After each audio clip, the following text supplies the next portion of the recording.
Hello, boxing fans. Yeah, I'm here with Stuart Little from the Boxing Union. Boxing beats the Rams from the Boxing Union. Myself, Errol Jarrett, and here with Don Charles, trainer of Dereck, Chisora, and many other fighters. Hello, Mr. Charles. How you doing?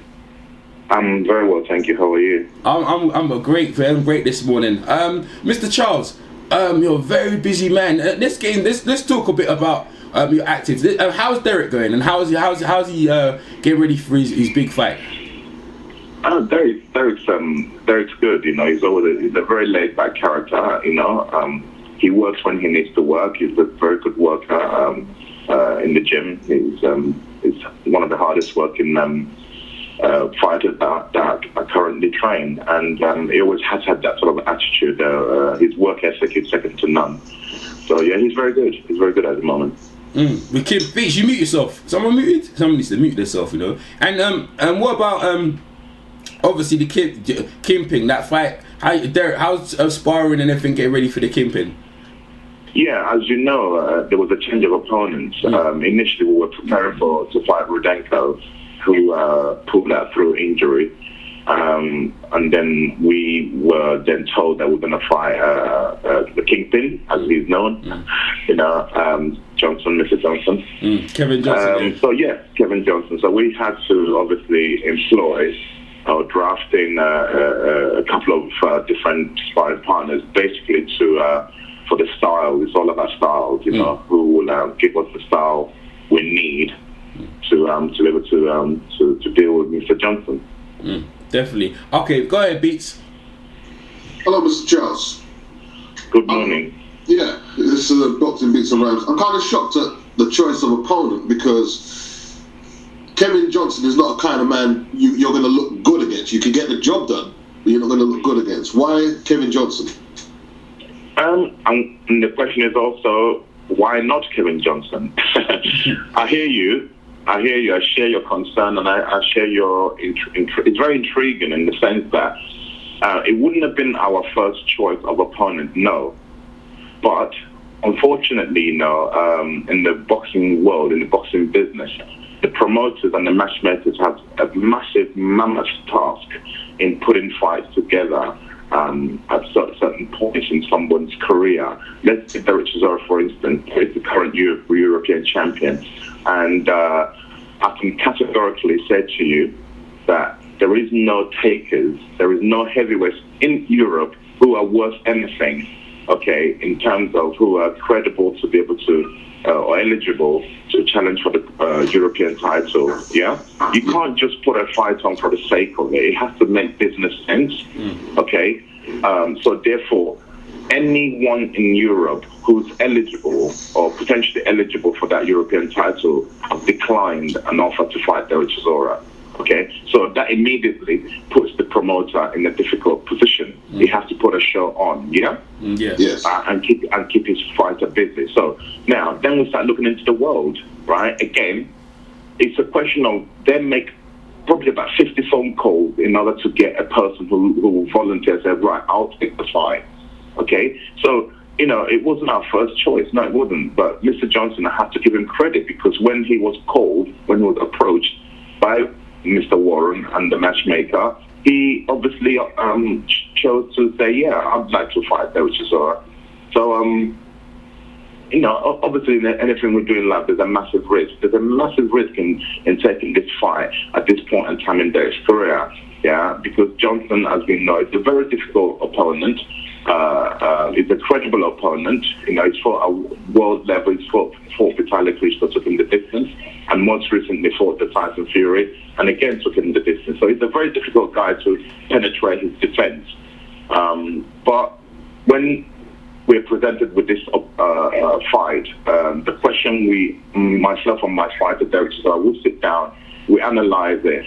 Me as a trainer, I have to look at it first and say, can Dereck beat this guy? If the answer is yes, I will sit the fighter down and say, right, can you see yourself beating this guy? And I need to hear from the person who's physically in the ring, which in this case was Dereck Chisora.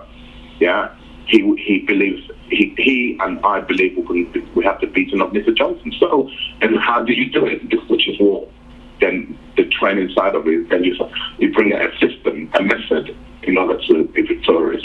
So we don't just look at things and draw this conclusion just like that. There's a lot of thinking that goes into it before an opponent is agreed. We agreed to fight an opponent. So I totally share your concern and the question. When you look at it face value, you think, why take this type of risk with this type of opponent? Yeah, there's more to it than people know, basically. Yes, indeed. I'll give you credit for taking the fight. I'll give you much credit. Yeah, definitely. Stuart, are you there? Oh. I'm here. Go ahead, Stuart. Go ahead, Stuart. Ask away, Stuart. Go ahead. Yeah, my question is, excuse my sore throat, I've got a sore throat. My question is, by the way, hello, Mr. Charles, how are you getting on first? Sorry for being rude. No, it's fine. I'm very well, thank you. Good. I'm actually a fan of what you've done with Dereck, because obviously he's an eccentric character. What is it that you do? I agree. Yeah. What is it that you do that can obviously control this guy? Because this guy seems uncontrollable at times. I think any other trainer, I think he'd have actually lost the plot. So what is it that Don Charles does differently to any other trainer that can get into Dereck Chisora's head and obviously get him in the mood for looking in the shape he's in? And he's obviously fighting well at the moment. He's in terrific shape, so he's got the love for boxing. What is it that Don Charles does to obviously motivate Dereck Chisora? Because he's a very strange character and he can fly off the handle now and again. So yeah, I've always it's publicly known. I've always spoken about Dereck he's a very complex character. But I've always also maintained that if you line the 100 heavyweights on a line and ask me to choose a fighter out of the 100 heavyweights, I would choose Dereck Chisora all day long. Yeah, because the kid, he's got at the heart of 7 lions inside his chest. Okay, and he's a fighter who he turns up and he represents me. He's never ever let me down. Even in defeat, he's never let me down. Okay, so we have that tight bond, and also I've been with this young man from the beginning of his professional career. In fact, from he's had 8 amateur fights when I first met Dereck Chisora, and I've been monitoring and kind of helping him from even when he was an amateur. So I've grown with him. He's my first fighter. I've never trained anybody prior to training Dereck. So it's kind of a story which I'm very passionate about, in the sense that me and this kid, he started me off and I started him off. Yeah, so that bond, is very tight, And in terms of, you asked me a question, what is it? How am I able to deal with this complex character?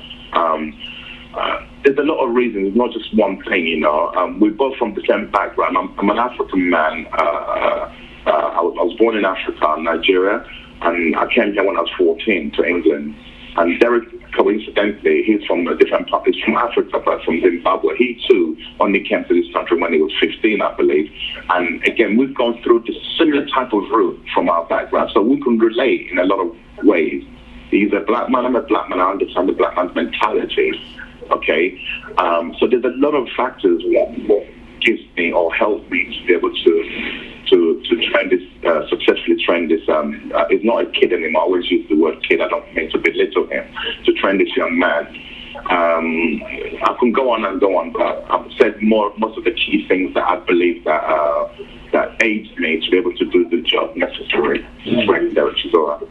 Yeah, definitely. I know. Obviously, we know you'll push your time. First off, I'm gonna ask you, Chris. I've got 2 questions to ask you, and then I'm gonna the first question I ask you is other fighters you are training, because you don't want to keep on about that because your time limited. And then I want to ask you about the opening of your new gym in Mill Hill. So, can you give us a little on some of the other fighters you're training as well?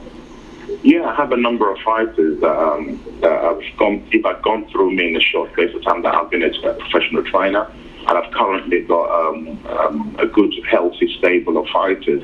I've got in weight order I have also he's the dark horse of all the heavyweights in the world. My secret weapon, which is Ian Lewison, the heavyweight. Ian's been around for a long, long time on the scene. In fact, he was a professional boxer before Chisora. But Ian, to date, I've only had about 11 professional fights. You know, myself and Ian got together 18 months ago. Just up. You need to mute yourself. Sorry, Don Charles. Go ahead. Yeah, I got together with Ian Lewison to become his trainer just under 18 months ago, and he's had 4 fights under my tutelage, and he's doing very well. And I really think he's one for the future also. I believe he's going to go on and do great things. And then up to recently, I was training with a match whom I helped to win the prize fighter. I have a number of other lighter weights. I've got the Evangelou brothers. One is a light welterweight, and the older brother is a light heavyweight. They've only just started with me. I've got also one guy from Israel. He's a light middleweight. His name is Danet Karen. Okay, he's 5-0 now. He's going to be doing very well. And also, I'm not sure if you're aware of a rare talent called Yazin El Macha the Showman. Yeah, he's also with me. He's been with me for 4 years, and he got injured about 2 years ago, and he hasn't. In fact, his last contest was he won the prize fighter in the light welterweight division when he beat Junior Wood and Colin Lyles on the same night. So he's an exceptional talent.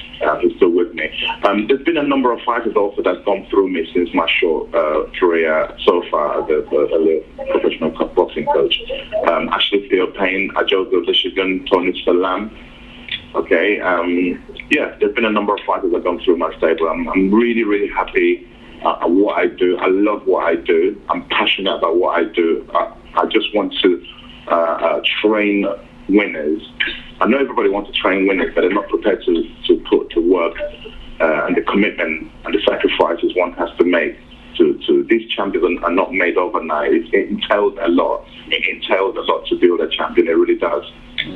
Okay. So, Beats, I got 2 questions. I had 2 question part, yeah. And then after, you and Stuart can jump in. And then, so let's talk about the opening of your gym. Because to me, it's not too far from where I live, and I think the fight fans listening to this podcast, they're gonna really, if they're in a local area, I'd like them to come to the gym, support the gym, and obviously come to one of the best trainers in England, which is Don Charles. So can you tell us about the opening of your gym and a bit about where it is? Right. Can I quickly retract what you just said? And I want you to rephrase a line. I'm not just one of the best trainers in the country. I'm one of the best trainers in the world. Yes. Okay. All right. Hey, listen. You know what? That's absolutely right. And I mean that. No. Listen. I mean that. Listen. It's hard to disagree with you. You're very successful. I am one of the. Listen. I'm a humble man. I haven't got to where I want to be or where I'm going. Mm-hmm. Okay. I'm still learning every day. And what am I in it for? I want to be known as the best in the world. Yeah. When my fighters join my stable, I'm going to sit down to have the first meeting of why they wanted to train them. The first question I always ask them is, why me? Why did you choose me? Why did you come to me? Let's know, because you're good at what you do. I said, and they always say, I want to be a world champion. I said, guess what? I too want to be a world champion coach. Okay? And that's how I want to be judged. I want to be known as one of the greats. Okay, I aim very, very high. And I'm an ambitious guy, but I'm willing to do the work. I'm an honest worker. I'm willing to do the work that is required to make me the best trainer in the world. Why not? Yes. Well, you know what? That goal is, it's actually there. I mean, Dereck and some of the guys you training, as they get onto the world scene, then your name get out there as they become the champions. We are just halfway through our journey, all of us, including Dereck. We have not got where we want to be, and it's not even going there. Once we go there, we want to retain and maintain it for long periods. That's how you're considered to be great or to be the best. It's not just about anybody could most people make it to where they want to go, but can you stay there? That's where that's where it starts. Yeah. It's like buying a house. You know, it's not just about buying a house or the car. Can you keep it? Definitely. That's the truth. Yeah, Don, I'm gonna have to move you on because I understand your thing, and I want the other guys to get Not a something. problem. So let's I appreciate what you just said there. You're absolutely right. So let's go into the opening of your gym and where's it going to be situated? Right, we're currently in Finchley Central, which is in North London N3, and we're just moving approximately 2 miles to northwest of which is Mill Hill Broadway. It's going to be on the net. We're going to launch it on the 1st of March, and shortly after Dereck's fight, we're going to relocate to our new premises. It's a brand new premises. It's an industrial unit, and it's basically we've evolved. You know, the gym we had, we're leaving in Finchley Central. That's my first attempt at doing a gym, and you know, it served us really well. And the lease had run out. The landlord are redeveloping the site into residential apartments, and that's why we have to move. But the new location, where again, like grace of God, we will be as successful as the business side of it as it has been where we're leaving in Finchley Central. So I'm looking forward to it, and it will be well publicised where the new location and everybody is welcome. Yeah, because I was wondering what Mill Hill Broadway, because I know the train station, I know wherever it's about 6 minutes, approximately 6 minutes walk from the station where it's Buns Lane, BUNNS, Buns Lane. Yeah. Okay. That's where we're going to be. Yeah, I'm coming there. Are we there? You're welcome. Me and Beats. Bring your gloves. Me and Beats. Go on. Bring your gloves. Bring your gloves. Bring your headgear. Yeah. Another thing as well. Do you do trainers? Because I was asking. I know this question probably going off the thing. Do you train other guys to be? How do you do boxing coaching courses for other boxers to become trainers in the class? I do actually. I've got a module that I've written to be able to. It's also going to be online. It's called Box Clever. My teaching method is called Box Clever, and it's going to be. I'm launching that soon. I'm going to be holding workshops in regards to teaching, coaching other people who want to become coaches, i.e., pad work and basic boxing foundation courses. So look out for that. Yeah, I'm going to be taking that course. I'll be coming to take that course, by the way. I'm just letting everyone know I'm coming to take that course. But you know what? No problem. Don, thanks for that. Hey, I'm going to start with Beats and then Stuart, and then we're going to wrap it up. Go ahead, Beats. Yeah, people keep saying, and I've got a theory. People keep saying that Dereck can't take a punch so well no more. But I have a theory. Dereck, rather than getting hit with the second shot, if he gets hit with a hard one, he's just moving out the way now. As opposed to before, he'd stay there and maybe take the second shot. Is that accurate? Your observation is absolutely spot on. It's called experience. He's not as stubborn as he used to be. He's using his brain a little bit more now. Prior to the David Hay fight, Dereck didn't know any. His pain tolerance level is high. Okay. All right. Now, I've never, in all my time of training Dereck, I've never seen him shook up in sparring. I've never seen him go down. The first time I saw my guy on the floor, and it was a shock to me as a coach, it was the first time I seen him on the floor was against David Hay. Okay, and it was a total shock to myself as a coach. I've never seen him in that situation before, right? And then himself as well, having never ever gone down. Okay, this is a guy who's been in with Tyler Klitschko, who's considered one of the hardest hitting heavyweights on the planet. Okay, went 12 rounds with him, and Klitschko couldn't put a punch on it. He did hit Dereck, but it still kept coming. All right, so the reason people will be saying, because I've been pulled up on a number of occasions about the same thing, Dereck's punch resistance is gone.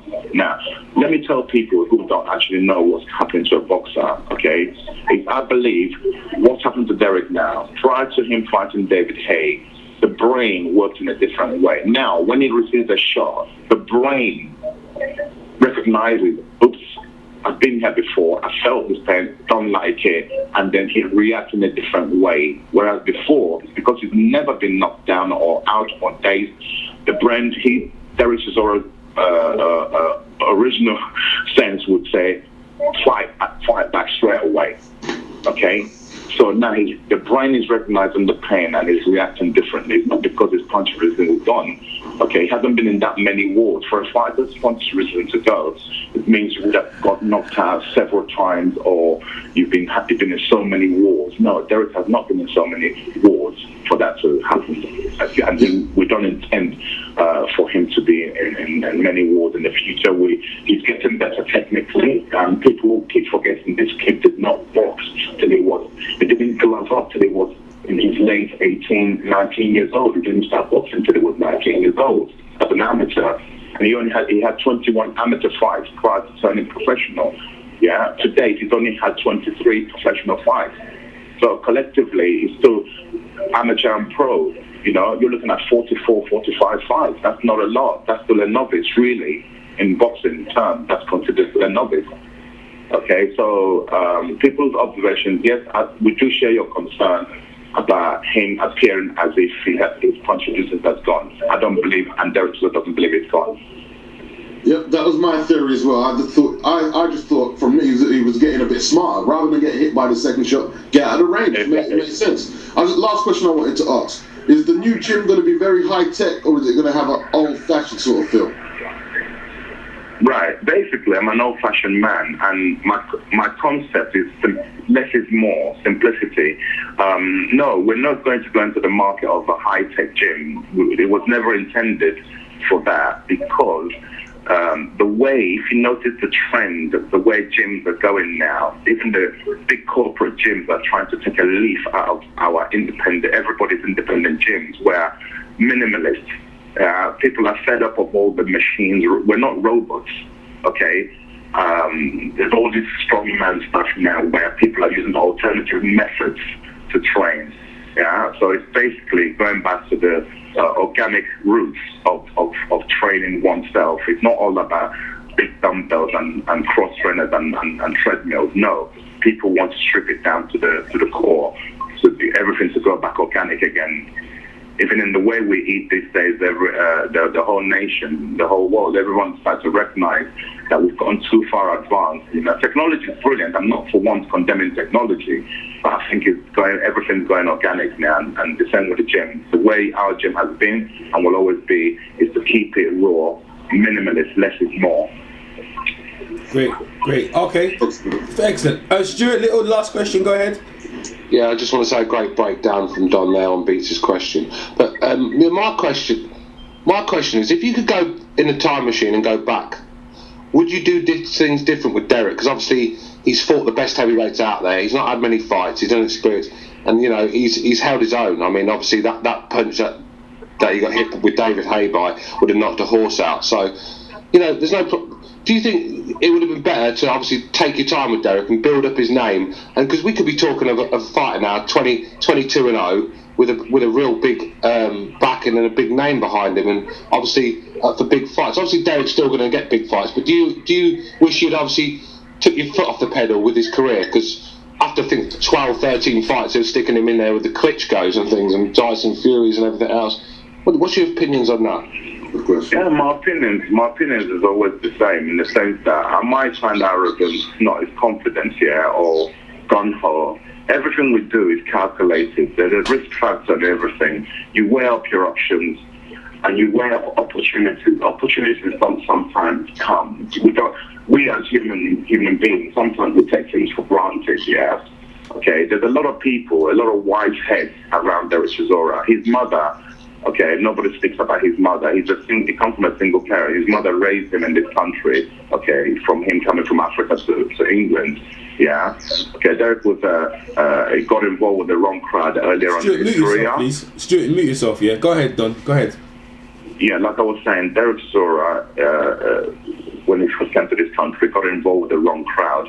And boxing, yeah, you've heard it all before. Everyone says, oh, if he wasn't of boxing or football or whatever, I would have been dead or been in prison and stuff. And I'm afraid to say that's the same in Dereck Chisora's case. Boxing rescued him from what he would have been otherwise. Now, coming back to the question the gentleman asked me, okay, whether we rushed him. You could look at it like that, but I really don't believe so. I myself, Dereck or Frank, one will change anything. No regrets, because in this life, I'm a great believer in destiny, okay? our paths have already been written. We are the drivers of the vehicle that God gave us. Yeah, like when you buy a car, the manufacturer makes that car. If the car goes into the showroom, you like that car, you buy it. You're the one responsible for steering it, okay? Okay, you steer it, the car, whether you want to put it on a straight road or you want to put it on a narrow road or motorway, you are the driver. But your destiny has already been mapped out for you, okay? Now, all the things that happen in our life, I call it down to destiny, okay? Destiny. We make these, we take the fights that we've taken in the past because it's Dereck Chisora's destiny. You might think, what is this guy talking about? Because it's my beliefs, that's why I'm talking about it in that way, okay? We wouldn't change anything because Dereck Chisora will not be the Dereck Chisora we're speaking about today had he not gone through the path that he's gone down. Whether we've gotten it wrong sometimes, okay, yes, we've gotten it wrong sometimes. We might have taken fights prematurely, what appears prematurely, but that is his path, that's his destiny that he's chosen to drive his vehicle down to. Definitely. Just one more question, Don, please. Go ahead. Deontay Wilder. Now, I go on a show in America, a radio show, and I have a lot of arguments with these because I believe Deontay Wilder didn't want any part of Dereck Chisora. Now, as Dereck Chisora's trainer, you're going to know a lot more than us on a radio show. So, give us the ins and outs of that one and why it didn't happen. Obviously, I know the visa problem, but that could have still happened. I don't believe that little visa problem Deontay had was a big enough reason. What's your views on that? Yeah, my opinion is that obviously I'll say it how it is. A lot of people don't like it, but guess what? That's me. Now, Deontay Wilder, I've been monitoring this guy. Dereck asked me about 3 years ago. He said to me, Coach, can you find out about some American that's knocking everyone out? I didn't even know the guy's name. Yeah, there's an American knocking everybody out. Even myself, I didn't know who he was. Then eventually I did my research and the name Deontay Wilder came up. He goes, make the fight. This is like three and a half years ago. He said, make the fight, I'd like to fight that dude. I said, don't worry, just keep doing what you're doing. We'll fight him in the future. Right. Fast forward to recent times. Dereck wanted to fight Deontay Wilder when he made his comeback. And now they agreed, for 7 days they agreed, Deontay Wilder's camp. And 7 days later, Frank Warren got a call saying due to he's got some domestic problems or something, so he couldn't leave the country. Okay? Right. So that fight didn't materialize. Okay, so obviously they've looked at it, and I have to give them credit because obviously they've looked at it and hang on a second, no, this kid is totally wrong. That's what I was just about to say, Don. Yeah. I mean, I think Chisora's all wrong for him. They've looked at it and they thought, take a rain check here. Okay? Now, I'll give them credit because you know what? Right? Let me give you a little bit of information here. Right, there's a man, one of the greatest boxing coaches that's ever lived, in my opinion, Emmanuel Stewart. Right, I learned from these people, coaches like him. There's more to being. It's not just about going in the gym and holding up a pair of focus mitts and letting someone calling out instructions or taking someone on a run. There's more to being a great. I use the word great coach than just physically training somebody. Right, being a great coach. Part of the things I've learned from people like Emmanuel Stewart, which I want to one day become like him, is that he made a decision. It was against us at the time when he made it, but I learned from it. And he since then, God rest his soul, where he is in heaven, 7 weeks prior to his death, he confessed to me on the telephone that he definitely pulled his fighter out from facing Dereck. And that fighter is in the name of Vladimir Klitschko. Right? If you recall, Dereck was supposed to fight Vladimir Klitschko 4 years ago. Okay?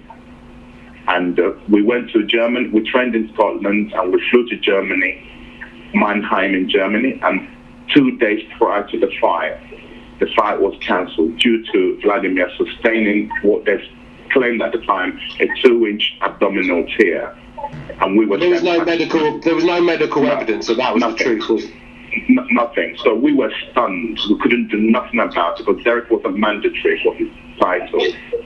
So we were just hushed back to England and nothing happened. And David Hay, Mr. Hay, hijacked our fight. Suddenly threw his toys out of his pram.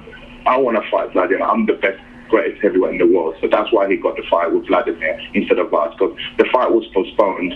Then in the postponement, Vladimir opted to not fight Dereck at all. Because you know what? Emmanuel Stewart recognized when he saw us live in Germany doing a public workout, he took 2 looks and thought, take a rent check, no way. These guys are too hungry, and the start is all wrong for Vladimir. Dereck Chisora would have become, I'm not God, but my prediction is that had he fought Vladimir at the time we went to Germany, he would have become the heavyweight champion at a very early age, right? And you know what I said about 10 minutes ago regarding destiny? God did not want the kid to become a world champion in that period. You know why? Because who knows? Who's to say he would have lost his mind, his head, and not be with us on this planet today? So God took it away from him. No, right? Tyson all over again. Done. There you go. So he wasn't allowed, wasn't supposed to have contact. God showed us what's possible and removed it away from us. So you're not ready for it yet. Don't get me wrong, we were devastated. Dereck was so devastated, he went into a deep depression. And he went after that to fight Tyson Fury when he should never have been in the boxing ring that day. Not a lot of people know this, but I've not really told this story fully. Right? My boy should never have got in the ring to fight Tyson Fury when he got in the ring because he should never have been in a boxing gym, never mind a boxing ring. But he was so stubborn. I said to him, you're not fighting. He goes, no, I ain't letting that punk beat me. Because he was unbeaten. When you're unbeaten, you think you can walk on water. Yeah? So he went in overweight, depressed, yeah, and then lost his title. That's the first loss he ever had in his professional career. He lost his both titles to Tyson Fury, right? Now, fast forward to what you just asked me regarding Deontay Wilder. No, Dereck is always all wrong for Deontay Wilder. And no matter when the fight happens, Dereck will stop Deontay Wilder, no matter how and when the fight happens. Done. I agree. All right, done. Hey, done, man. You know what? This has been one of the greatest interviews we've heard, and we really appreciate your time. You're a very, very busy man. Let the fans know, boy, it wasn't easy to get Don Charles here. We're happy we got him. Hopefully, we can have many interviews from this point onwards. And Don, we're just going to thank you very much for coming on our show. Thank you. Thank you for having me. Yeah, definitely. It's a pleasure. It's not. I mean, I'm a busy guy, but it doesn't mean you can't get hold of me. You can do. You just even the president of America, you still can get hold of him. So you know, who am I? I'm only a little man. So do call me. Try leave me messages, and I'll only be pleased to voice my opinion. Yeah, definitely. So, hey, so again, come down to March the 1st, Mill Hill Broadway. The date of it's going to be up on the website, and Don, we're probably me and Beats. So we're going to be at we're going to be at your fight. We're going to Copper Box on February the 15th. Yeah. So hopefully we might see you around, and we continue that. But as for now, Don, we've probably overrun time because I know you're very big. Like you said, you've got things to do, and we appreciate. And we'll talk to you soon, Don. Yeah. Thanks for that. It's a pleasure. Take care of yourself. Take care. Take care. Cheers, Don. Bye.